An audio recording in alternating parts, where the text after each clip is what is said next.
great. Thank you all for coming tonight. And it's just so nice to be outside in this tent. And with that comes, we have a microphone to project. Ella has a microphone to project her voice. So if you are having trouble hearing her over traffic, just let us know. It's new to us, so we're working with it a little bit. So thank you. I think this might be our 13th year of Ruth Moore Days. It goes well beyond my time here. But we are celebrating Ruth's and I think it's Muriel 119th birthday this year. 1989. Oh, wait. No, she was born in 1903. 103. 1903 from now. Yeah. 119. Yeah. Birthday. Yeah. Yep. And we'll be celebrating her birthday on Thursday. We'll have cake and refreshments, we'll have music, and we will have Dennis Damon here reciting some of her work and talking about some of her memories with her.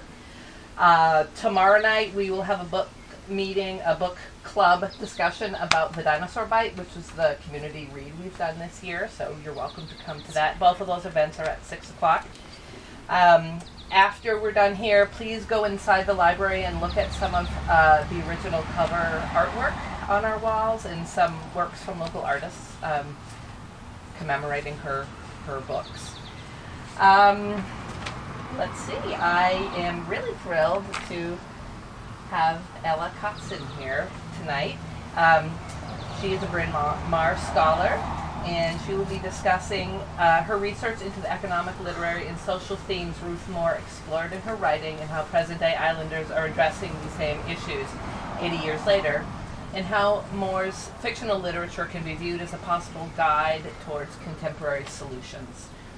She's a rising senior at Bryn Mawr College, and she majors in literatures and English and has a double major in history and growth and structures of cities. Last summer she interned with the Tremont Historical Society, and this year she received the Hannah Holborn Gray Fellowship from Bryn Mawr College to do undergraduate independent research on Ruth Moore and island stories. So we're really thrilled that she could come back, and the Tremont Historical Society is very fortunate to have her. She has, do you want to talk after about your email? Yeah, I can afterwards. Okay. Yeah. If you'd like to contact her, so I will turn it over to Ella.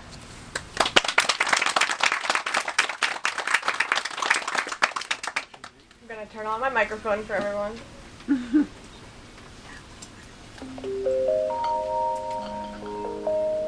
That's a good sign. Yeah. Oh, sorry. That's enough. I feel like a DJ. Hello. Can you guys hear me? Yep. Yes. That's good. Okay. Awesome. So, thanks for having me, everyone. Really appreciate it. So I'm very greatly honored to be here today. My relationship with Ruth Moore and her stories have only existed for about a year, but I don't think a day has gone by where I haven't told one of my friends, family members, basketball teammates about some moments from her novels. So I was born and raised in Princeton, New Jersey, and for the past couple of years I've been attending Bryn Mawr College, where I play basketball. I like to read a lot of books, naturally as an English major. And so my initial arrival on the island was last year when I interned at the Tremont Historical Society for the summer, and I did my research on lighthouses.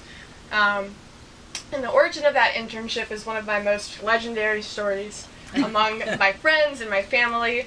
I had no connection to Mount Desert Island or Acadia growing up. I wasn't one of those kids that got to go to national parks for fun. But my mom lived in Southport, which is near Boothbay Harbor in Maine, for a couple years, and that was really influential for her.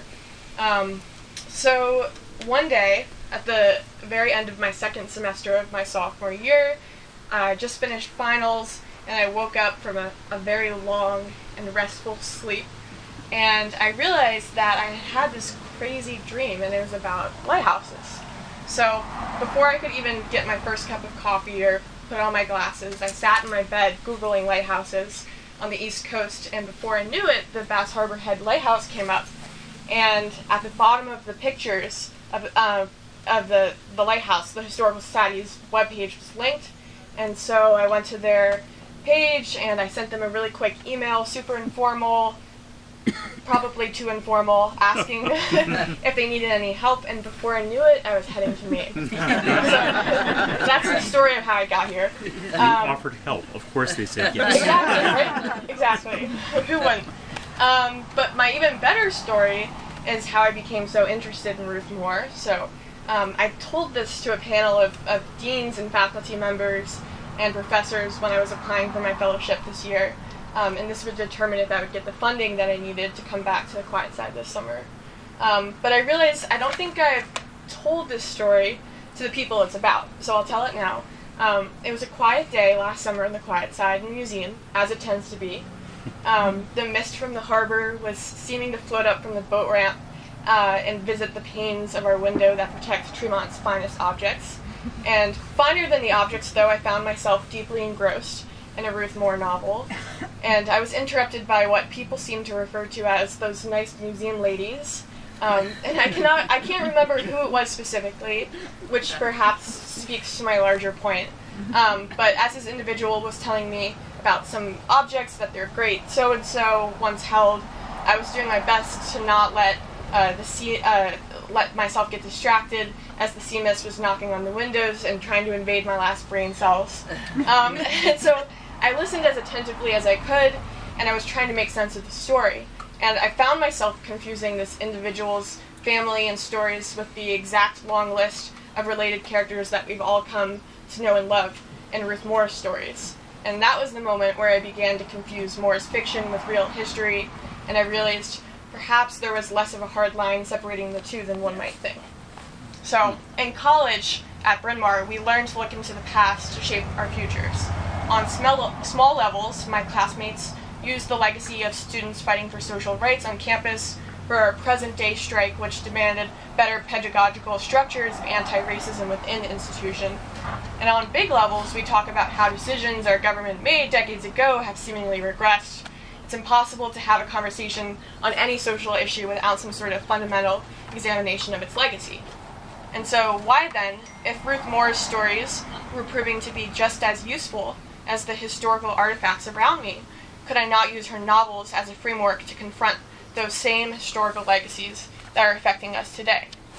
So, at first I thought those famous I Read Ruth Moore bumper stickers were just a nice nod to a local hero. But it wasn't until I actually read Ruth Moore when I realized what they really meant. To read Ruth Moore is to not only interact with Moore's legacy and history, but the entire community she wrote about. It would be silly for me to lecture everyone on what the island's social issues are today and how they can be resolved, because I'm not an islander, obviously. I'm only a visitor, as Moore took a lot of time to detail in her literature. And even if I was an islander, to think that I could solve issues that would be so egregious, an egregious underestimate because of the largeness that this island camouflages itself into, and all those blue private drive signs hold hundreds of little doors and houses and stories I will never be able to listen to. But since I did have the capability and interest to listen where I could, I listened. And so I went back to Bryn Mawr, still thinking about my time on the island and still pursuing my English major. And I knew what interested me was how Moore's literature, with its timeless characters and settings, was a way to view today's social issues. Characters and settings began to remind me of real life. So, one fixture in many of Moore's stories are locals who make their livelihoods working on the water. And just across from the museum, I realized I had my very own example of this. The building that used to be Underwood Sardine Factory, it was moved from Southwest Harbor to be less smelly for the folks living over there. So the Underwood Company bought land at McKinley, built a new modern factory, and moved to that new place, right next to the Tremont Historical Society. And the obvious connection, or comparison between a novel and this place of industry is the Weir and Hardy and Leonard and their fisherman adventures. But if we look at the Underwood as not only as a historical sardine canning factory, but in terms of its contemporary positionality, maybe it also relates to Spoonhandle. Was it Mr. Witherspoon who bought up the factory, which originally provided wages to the working class residents of the island, and turned what was once an economic lifeline into unaffordable housing for summer residents that have no connection to their community? was it once a place of industry, is now an eerily quiet home to a group of people who only some of us know? Is the Knowles Company the 21st century version of Mr. Witherspoon? But unlike Spoonhandle, the working class folks don't reign supreme. Instead, he wins. There was no signature more happy ending. And where was our Willie? So, I got to talk to Nan Lincoln, who is a friend, boss, journalist, who gave me some great stories on the reality of the old factory that I drove past every day. And she told me of times where she would be working at THS, which was then a country store, and folks used to come by to buy penny candy. I've been told this multiple times. And she told me how towards the end of its time as a factory, it went from an official first sardines and herring to blueberry packing factory to official cat food packing, and then to unofficial marijuana business. And as we went on with this conversation, my thesis was technically proven correct, right? There was some sort of town-wide resistance to the factory being turned into luxury housing that the locals themselves couldn't necessarily afford, but I was missing something. I was missing that sense of intimacy and emotional connection that I got when I talked to Kathy, whose story I'll go more into soon. Underwood was becoming less relevant in its economic status because it slowly stopped being a workforce center, and so people moved on to their other ways to make an income. But at home, a place of heritage, that's when the emotional connection is stolen from you, and that's when it really hurts. So as a college student in my ivory tower, it's easy to romanticize this image I had in my head, like corporations taking away a thriving factory. But while this might be the case in some ways, what I learned from the comparison between Nan's story and Kathy's was that it was when emotional connections and traditions are severed where there is the most trauma. So when talking to Kathy, I was reminded that this isn't an issue about property. It's about what she calls her heritage. This narrative, therefore, is more relevant to a piece of home-dwelling property than a place of work for Islanders. Just like the 2 against 2 siblings in Spoonhandle, Kathy was pressured to give up her family's land that they had been battling to keep for generations. And I realized I had now met my Willie. The land was sold by Kathy's siblings to cover their mother's end-of-life expenses, and has now been built into a dystopian and impersonal compound. And when I had the opportunity to tour the property, I was dumbfounded by the amount of built environment and the lack of human beings. I couldn't help but feel this emotional story that Kathy told me on the small post-it note-shaped piece of land regarding the long fight she and her husband had to endure just to keep this spot was so arduous it must have been out of a novel. Kathy remarked on the change in natural vegetation, but what I saw as an outsider was a change in appreciation. Not only was the land not historically linked to any sort of familial heritage or emotional connection, but it was void of moments like when Kathy and her siblings would play baseball and touch the tree closest to the road as second base, or the rocks that were always their favorites. And all of these intimate human-to-nature connections were also lost in the sale of the property to a wealthy pharmaceutical CEO who could create multiple houses but could never recreate this authenticity. And Kathy and I bonded over this one section in Spoonhandle in particular, and I specifically remember it because I post a daily Ruth Moore quote on my Instagram story every evening, and as I was scanning the pages of Spoonhandle one night, I read something that I couldn't believe. Moore puts herself into the narrative voice of Mr. Witherspoon, even confronting one of her most famous ideals, that islands, like the ones around us, represent microcosms for the whole world. I'll read the quote now. A reminder, this isn't what Ruth believed, this is what Mr. Witherspoon believed. It was a microcosm of the world he mused, the world trade, the international economics he knew so well. In a way, amazing, but inevitable and most satisfactory to watch. Even on infinitesimal a scale, you could see the effect already in Spoon Island. The big store of Stillwell's, the first tangible sign. In the last analysis, he himself and people like him were the source of that store. They were the source of the sleepy village's awakening. The people's dusting themselves off, expecting now of better things to come, and better things would come. Work, wages, an upstanding town instead of an ingrown community, headed slowly towards decay. Whatever names those without foresight might call capital this in the end was what it was, the mainspring in the clockwork of the world. And he who provided it was the one who kept the clock wound. Mr. Witherspoon remembered, with an inward chuckle, a joke he had heard, once, an old joke, something about a wonderful world God could have made if only he had money. This is obviously the antithesis of what Moore actually believed, but the ability not only to articulate the sentiment, but to build it into as important of a character as Mr. Witherspoon does something really powerful. You see, her goal isn't only to create a villain that the everyday working class folk can stand up against. Her goal is to call out that evil. By personifying Mr. Witherspoon, she's able to take away his power. No longer can he blindly tout superiority or the falsehood that he just knows better. Her attention towards Mr. Witherspoon as a character enables us to see his ultimate faults and what it takes for his demise to occur. By forcing her central ethos that island life is a microcosm for larger regions into a completely contrasting point of view, she only strengthens her own theory. By adopting Mr. Witherspoon's voice, she lets not only Willie destroy him at the end of the novel, but lets the reader realize the inherent evil in Witherspoon's facade. When I was talking to Muriel, she told me about between the years of 1946 and 1947, her parents' house in Bernard and Moore and Mayo's house in Bass Harbor were the only two properties owned by natives. Muriel emphasized how this was not only something that merely existed around Moore, and therefore inevitably was part of her stories, she believed in writing what you know, but was a social dilemma that Moore actively wanted to confront. Housing is one of those things that, even though I'm not an islander, I've been forced to reckon with. The extensive process of finding summer housing led me to a Facebook group called MBI Rental Resource.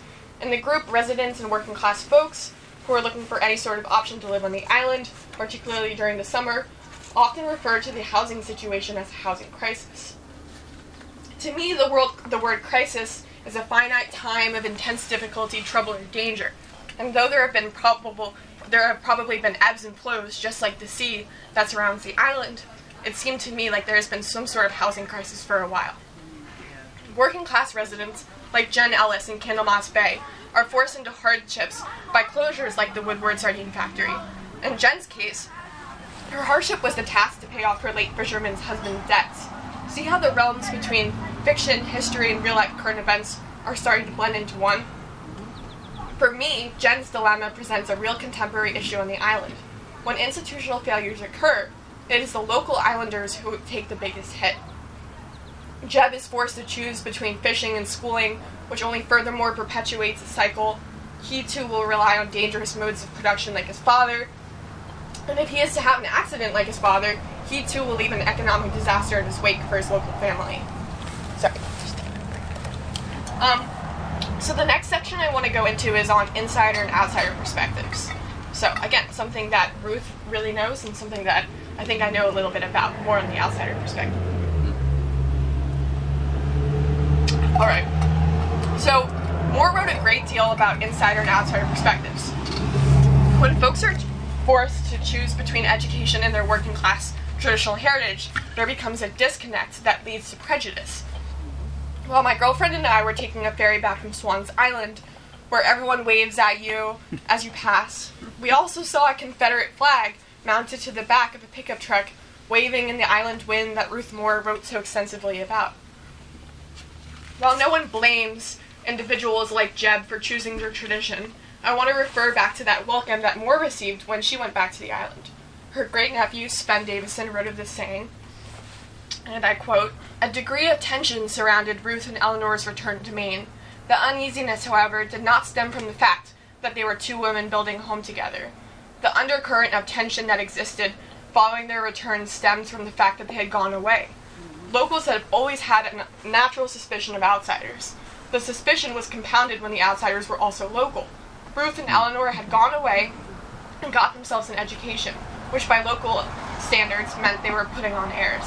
And this sentiment related to Ruth Moore's fiction, as Jennifer Craig Pixley, who could be here today, might be coming later, wrote, "Education is a double-edged sword.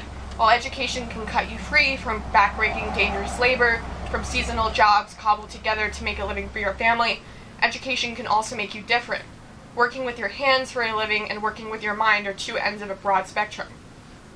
Between them is a significant shift in how one knows the world, and not many can know the world both through the immediacy of labor and the perspective of theory. One of the strengths of Moore's novels is that she works to span the gap, and in trying to do so, produces a taut, realistic fiction that represents both ways of knowing." So, if Jeb had chosen to get an education, he would have been disconnected from his traditional heritage and community. This would have led him to experience a similar outsider perspective like Moore experienced. Yet, while he stayed embedded in his community to help his community, this ultimately led to another inevitable form of isolation. Jeb would be isolated from the experiences that Moore was able to experience outside her own community, like the time she spent working for the NAACP. So I've heard stories about the whiteness and conservativeness of isolated communities today, some of which are like Swans Island, but I like to think there is some sort of systematic explanation to this. That is because, to me, our system only allows two choices in the same way Ruth wrote about them. To leave your community and its traditions for education means disconnection from them, but to not leave means a disconnection from a broader, more diverse community. Why do we have to choose? The reality is, in a capitalist economy, capital will always be prioritized over traditional connections like heritage and family. And I believe that this is perhaps a dilemma Moore wrote extensively about, that we have the ability to work towards resolutions. Education no longer means leaving GOTS and going all the way to Ellsworth like it did for Moore. Now, education is sitting at your laptop on your bed. But then this is sort of a meta moment, isn't it? Perhaps this lesson that we can learn on a literally smaller physical scope, that is our own property, can be used to teach us a lesson on a larger scale in terms of the whole country, or bigger urban communities. While the choice that islanders have to make is heightened or more immediate than it is for young folks from other regions, it is still a decision that everyone has to grapple with. As Moore believed herself, the reality of this harsh juxtaposition is something that the island can exemplify for other regions. Therefore, the island serves as a microcosm to not only the issues, but the possible solutions. And speaking of that ability to get more worldly perspectives that Moore herself was able to achieve, Moore also wrote about another aspect of an island ethos, communities of care. I learned about the theory behind communities of care in my Bryn Mawr class when I read about communities far away from MDI. A couple semesters ago, I took an English class called African American Childhoods, and one of the books we read was called The Planet of Junior Brown by Virginia Hamilton, which was published in 1971. And this childhood novel is about two children who stick together in a racially and economically oppressive New York environment where they are forced to create and thrive in small communities of mutual care. And one of the conclusions of the novel is the fact that they literally exist in islands of refuge and mutual care around a city that they have developed to protect each other. Mutually and in community-based origins, these safe zones were developed so those who were completely excluded and marginalized from other regions of the city can find people with similar experiences and create environments through coming together, and therefore places of care can exist. And this got my class talking about the importance of care communities in general. In the instance of the Planet of Junior Brown, the care communities exist for the two teens, Junior Brown and Buddy, to survive. But care communities are not exclusive to urban environments. In fact, what I realized by not only reading these Moore novels, but just by living in a more rural and literal islanded community, in the case of care communities, actually originate in landscapes like this one. Care communities are being able to rely on your neighbor to watch your kids when you have to come home from work an hour after the school bus drops them off. Care communities are the lobstermen who look out for each other on the water. Care communities are Warren and Martin risking their lives to do the respectable thing for a dead little boy. And like the urban landscape that failed the characters Buddy and Junior Brown in the novel we spent time on in my class, I can't help but think that in a time like today where so many people feel like our institutions are failing us, we need to institute these systems of care in more urban communities as well. On the island, it seems like everyone knows everyone. I have to say, coming from a very suburban and urbanized place, that is not always the case. But we embrace our neighbors, and when we embrace our neighbors and enable community mutual care to take place, even when institutions fail us, we can keep each other alive. So the next section is a little bit of a twist. This is on feuds, which is something that I've experienced or gotten to witness a little bit on the island. So I didn't necessarily expect this topic until I started diving below the surface of all those blue-colored private road signs, which again, we don't have those in New Jersey. Family feuds, community-wide feuds, these haven't disappeared with the turn of the century. On the mainland, if I'm feuding with my cousins and refusing to go over for Thanksgiving, it's probably because they voted for a certain someone in November. And while that is definitely a factor and a reason for feuds here, I've found that in the same way that community relations are heightened in times of need, their disparities and differences also shine through in a different light. Anne and her whole entire family, Hod and Willie against Pete and Agnes, the entire community and the various ebbs and flows of conflict in the Weir. And as I mentioned before, when I had the honor to talk to Kathy, it seemed to be, more than anything else, when questions of belonging, heritage, and place in the world are questioned, the biggest tensions arise. I talked a little bit with a woman whose entire Horseshoe Road has been split between being pro or anti-campground. There's no use going into the specific details. Because just like an island being a microcosm, the conflict inevitably is a microcosm, right? So what I found to be the most interesting was after about half an hour into the conversation, the woman I talked to revealed that the split between the two sides was because of family loyalties. And we agreed that there was no possible way her usually obsessively neat neighbor actually wanted her backyard to be completely destroyed by a campground. But after some 21st century style research, cough cough Facebook, she had realized that they were actually blood related. And even more than this, it seemed like there were two entire families split in this neighborhood at war with each other. In fact, there's a great moment in the novel Dinosaur Bite where Moore writes of this when a character says, Republicans and Democrats, Calvin said, for and against one or the other, anyone would think that whoever you voted for was your own blood kin, no matter what kind of hose ass he is. All he got to do is be on the same side your great-grandfather voted for 75 years ago. Generational legacies exist in many different forms. On the island, they exist in blood relationships. In the rest of the country, they might exist in the fact that particular groups have been marginalized for centuries. The point of this discovery is to understand that old island conflicts, and current ones like the campground disputes, are not issues that exist in vacuums where we can merely say, I belong to this side or I belong to this side. And while this presentation is looking for current-day social solutions to issues through island-wide perspectives, I don't think there's harm in recognizing that in some cases, solutions are not likely viable. In the same way I'll never confront the ingrained thinking of my one-sided uncle at Thanksgiving, on the island, streets will be split by loyalty that goes back for generations. And sometimes there's just a right and a wrong side, and characters like Pete and Agnes are going to have to deal with that. And if anything, the fact that we consider Spoon Handle to be a happy ending, to have a happy ending, is because Willie persevered. If anything, that should convince us to not always pick neutrality. Sure, family feuds might take different forms on islands and on the rest of the country, but it is clear to me and clear in Moore's writing that the solution isn't to try to erase these dynamics, but to keep pushing forward for what is right, always. Because after all, Moore and her ability to put herself in the shoes of characters that are so widely diverse, like the Mr. Witherspoons, who I spoke about earlier, shows us that all characters are not created equal. Moore wants us to understand the different dynamics that can cause two island kids who grew up together to be entirely different in their morality and beliefs. Moore wanted us to get to the bottom of what the real feud behind those island-wide feuds actually were. Reading The Fire Balloon was a really fresh and nuanced take on the development of these divisions. Kathy told me an almost exact copy of a story while we were walking along her dirt road down to her childhood home. She was telling me that as children she would play with her rich neighbors, and at school they were friends, but when they got older, both sides became more aware of their class. Those same neighbors would eventually pretend like they didn't know Kathy and her rustic log house. And Kathy's own siblings would do everything in their power to remove themselves from their working-class rural backgrounds. And this reminded me of the relationship I read about in Fire Balloon. Moore's narrative chronicles Wes's work for the Beacons and highlights how island relationships become clouded by the structures of class.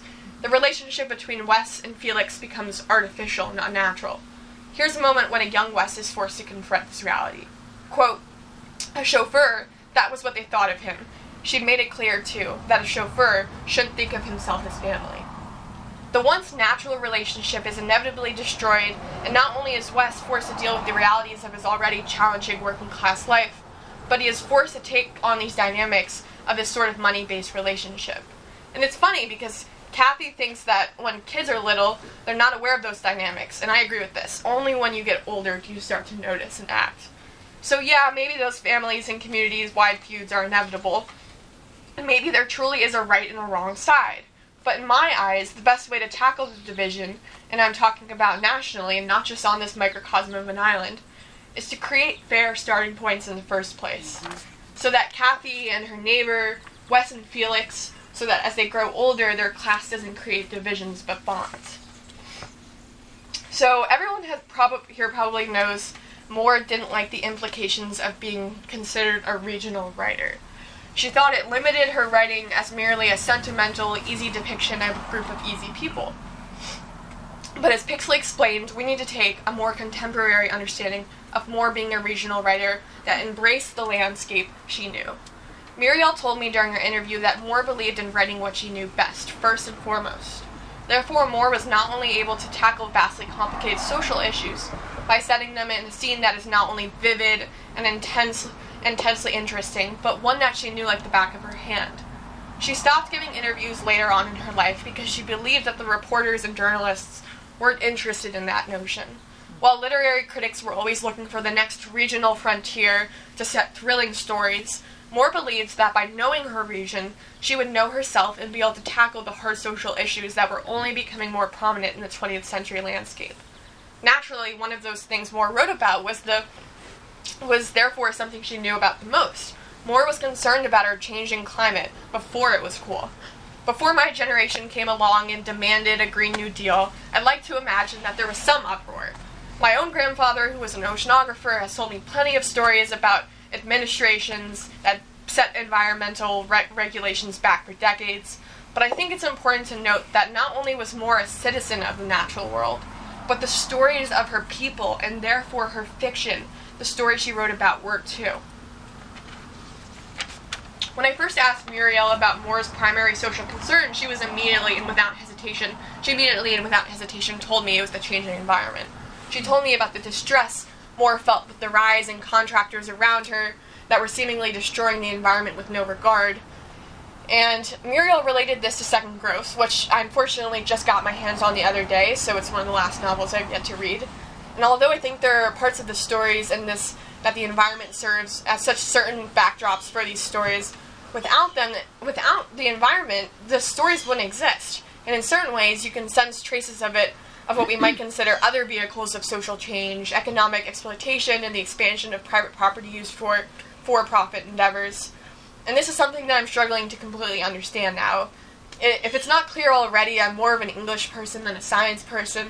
So while I understand that communities like these are most greatly affected by the change of climate change, I would love to speak to someone who actually has expertise in this subject.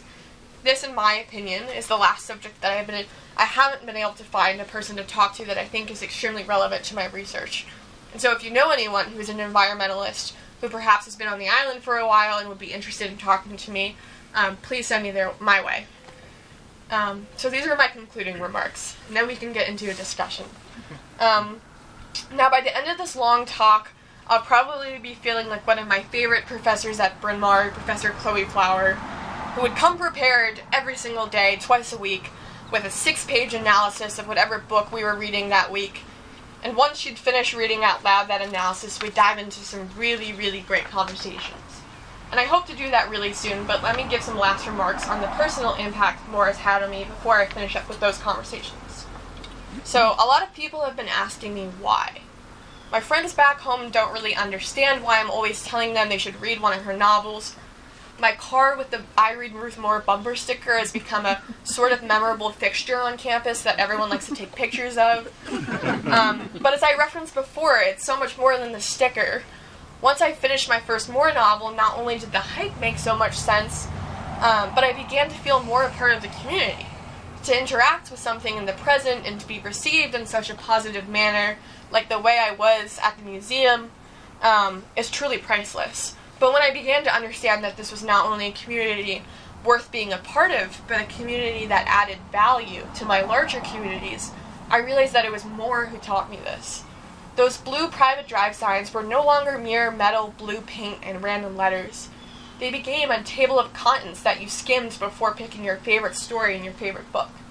The lobster boats that were no longer mere vehicles of transporting, but vehicles into complex structures of multi-generational familial traditions and heritage. And most importantly, when I actually talked with my neighbors and the islanders around me, they were no longer merely people that lived on Route Desert Island. Rather, they are people who for generations have worked through and survived through hardships and social barriers, and long winters, and rich neighbors, and out-of-towners, and fishing accidents, and all the dynamic plot points that Moore so eloquently shows us, that islanders have stories worth telling. If you go onto an academic database, like they have us do for every 16-page research report in my college classes, and you look at the ethnographic research on people in New York City, you'll find a million different results. The second you search up quiet side folks, you'll get nothing. And I know that from experience. But instead of being discouraged by this, I know I can close my tabs and shut my computer off. I can walk over to my bookshelf in my sunny Bryn Mawr dorm room, and I can pick up a Ruth Moore book. Because while Native Islanders might be looked over by academics and the Beacons and the Mr. Witherspoons as people whose stories are not worth telling, Moore did not feel that way. Moore wrote about them, and more than any ethnographer could, solidify their importance, the importance of island life as a microcosm for worldly problems. And that's what inspires me so much about Moore. Ruth Moore was not only able to so eloquently write about her home and her people, but she was willing to show that they mattered enough to do so. Thank you.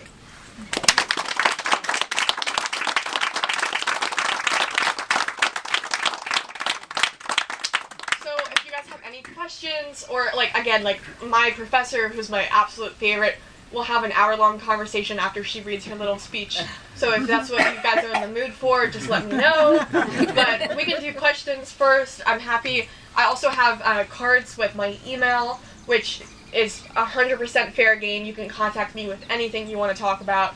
I made it just for this, so it won't be erased in my spam folder or anything. I will get back to you. But yeah, so any questions? Which was the first Ruth Moore book that you read? I read The Weir first because Muriel recommended me to read them in order. Okay. So yeah, that was the first one I read.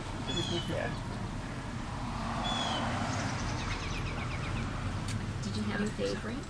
Probably the Fire Balloon and Spoon Handle, and I'm probably going to be writing my senior thesis on Spoon Handle just because there's the most literature on Spoon Handle. So I think if I'm going to be writing 40 pages, I would like to have a little bit of help from some other people. Yeah. Is